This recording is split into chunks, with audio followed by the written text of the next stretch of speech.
100 రోజుల్లో 6 గ్యారంటీలను సంతకాలు పెట్టి మరి గ్యారంటీ కార్డులు ఇంటింటికి ఇచ్చినారు. ఇక్కడ మా ఆడబిడ్డలు చాలా మంది ఉన్నారు కాబట్టి నేను మిమ్మల్ని అడుగుతా ఉన్నా.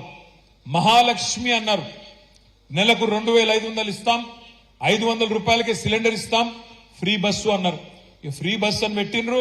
ఆ బస్సులలో ఎట్లా కొట్లాడుకుంటున్నారో మా ఆడబిడ్డలు నాకంటే బాగా మీరే చూస్తా ఉన్నారు. జుట్లు పట్టుకొని కొట్లాడుకుంటున్నారు, యుద్ధాలు చేస్తున్నారు. అందులోకెళ్ళి ఆ బస్సు ఎక్కనికే, బస్సు లోపలికి ఎక్కనికే ఆ బస్సు డ్రైవర్ సీట్లకి వెళ్ళిపోతున్నారు, కిటికీలకి వెళ్ళిపోతున్నారు. ఒకలతో ఒకరు ఇవాళ చెప్పులు తీసుకొని కొట్టుకునే పరిస్థితి, జుట్లు పట్టుకుని కొట్టుకునే పరిస్థితి. ఇవాళ దిక్కుమాలిన ఫ్రీ బస్ అని పెట్టి దానివల్ల తీసుకొచ్చినారు. తాకట్టులో ఉన్న బంగారాన్ని విడిపించి ఆ రోజు ఆన్లైన్ రేటుకే మేము కొంటాం. Sharma gold company. Free bus మంచిదే, నేను కాదంటలేను. కానీ బస్సుల సంఖ్య పెంచండి, పెంచి అందరికి సీట్లు వచ్చేటట్టు చేయండి. ఇటు మగవాళ్ళేమో పాపం మేము పైసలు పెట్టుకుంటున్నాం టికెట్లు, మాకు సీట్లు లేవని మగవాళ్ళు బాధపడుతున్నారు. ఆడబిడ్డలేమో బస్సులు తక్కువైనాయి, మాకేం మా పరిస్థితి ఏంది, మేము కొట్టుకునే పరిస్థితి వచ్చిందని ఆడబిడ్డలు బాధపడుతున్నారు.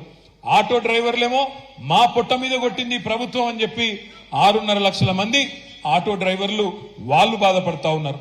నేను ఎందుకంటున్నా ఇదంతా అంటే, ఒక పథకం పెడితే ఆలోచించి ముందు వెనుక చూసుకొని సరిగ్గా ఉందా లేదా వ్యవస్థ చూసుకొని సక్రమంగా పెట్టాలి తప్ప ఏదో చేసినామంటే చేసినామనే దానికి ఆగమాగం పెట్టినామంటే పెట్టినాం వెంటనే బిల్డప్ కోసం పెడితే దానివల్ల వచ్చే దుష్పరిణామాలు ఇట్లా ఉంటాయి. రాహుల్ గాంధీ గారు భారత్ జోడో యాత్ర అని బయలుదేరింది అక్కడ మణిపూర్ లో.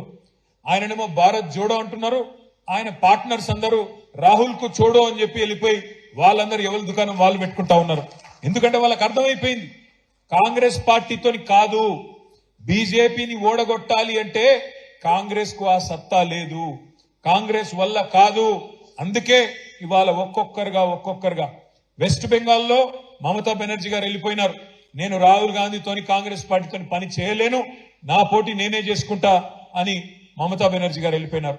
అరవింద్ కేజ్రీవాల్ గారు ఢిల్లీలో, పంజాబ్ లో మా వల్ల కాదు ఈ కాంగ్రెస్ పార్టీ యొక్క అహంకారాన్ని భరించడం, మేము కూడా వెళ్ళిపోతున్నామని చెప్పి వాళ్ళు కూడా వెళ్ళిపోయినారు. తర్వాత ఇప్పుడే చూస్తా ఉంటే ఇక్కడికి వచ్చేటప్పుడు బీహార్ లో నితీష్ కుమార్ గారు మా వల్ల కాదు కాంగ్రెస్ పార్టీని భరించడం, నేను కూడా వెళ్ళిపోతున్నా, బీజేపీని కొట్టాలంటే మళ్ళా వీళ్ళతోనైతే కాదు అని చెప్పి ఆయన కూడా వెళ్ళిపోతా ఉన్నాడు. కేరళలో సిపిఎం పార్టీ నిన్న మొన్నటి దాకా వాళ్ళు కూడా మేము కాంగ్రెస్ తో కలిసి పనిచేస్తామన్నారు. వాళ్ళు కూడా ఏమంటున్నారు, ఇప్పుడు రాహుల్ గాంధీతోని కాంగ్రెస్ పార్టీతోని కలిసి పని చేయలేము అని చెప్పి వాళ్ళు కూడా వెళ్ళిపోతా ఉన్నారు.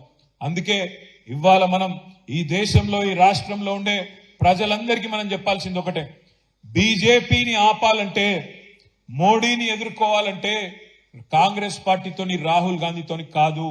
ఎవరి వల్ల అవుతుంది అంటే, ప్రాంతీయంగా బలమైన నాయకులుగా ఉన్న ఒక కేసీఆర్ వల్ల, ఒక మమతా బెనర్జీ వల్ల, ఒక అరవింద్ కేజ్రీవాల్ వల్ల, ఒక పినరాయి విజయన్ లాంటి నాయకుడు ఎవరి రాష్ట్రాల్లో వాళ్ళు అక్కడ గెలుచుకోగలిగితే అట్లయితేనే బీజేపీ నిలువరించగలుగుతాం తప్ప, లేకపోతే మాత్రం కాంగ్రెస్ పార్టీని నమ్ముకొని ఇవాళ ఈ దేశంలో రాజకీయం చేయాలని ఎవరన్నా అనుకుంటే కుక్కతోక పట్టుకొని గోదావరి ఇదినట్టే అనే మాట కూడా ఈ సందర్భంగా నేను మీకు విజ్ఞప్తి చేస్తా ఉన్నా.